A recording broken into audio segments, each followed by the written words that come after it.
বগুড়ার শাহজাহানপুরে কিশোর অপরাধ চক্রের সদস্যদের হামলায় আহত ব্যবসায়ী আল আমিন মারা গেছেন। রাতে চিকিৎসাধীন অবস্থায় শহীদ জিয়াউর রহমান মেডিকেল কলেজ হাসপাতালে মারা যান তিনি। বান্ডেল থাকলে প্রতি সেনমানিতে টাকা বাঁচবে। বিকাশ সেনমানি বান্ডেল কিনে জিতুন প্রতি লেনদেনে। স্বজনরা জানায়, গত 28 জুলাই কিশোর অপরাধ চক্রের সদস্যরা আল আমিনের ওপর হামলা চালায়। গুরুতর আহত অবস্থায় তাকে উদ্ধার করে শহীদ জিয়াউর রহমান মেডিকেল কলেজ হাসপাতালে নেওয়া হয়। সেখানে 6 দিন চিকিৎসাধীন থাকার পর মারা যান তিনি।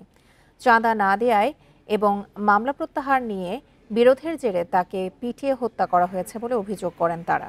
শাহজাহানপুর থানার ওসি জানান, এর আগে জমি নিয়ে বিরোধের মামলায় আসামিরা তাকে মামলা তুলে নেয়ার জন্য চাপ দিচ্ছিল। একই সাথে তাকে হত্যারও হুমকি দেওয়ার কথা জানিয়ে থানায় অভিযোগও করেন তিনি। এ ঘটনায় এখনও কাউকে গ্রেপ্তার করা যায়নি।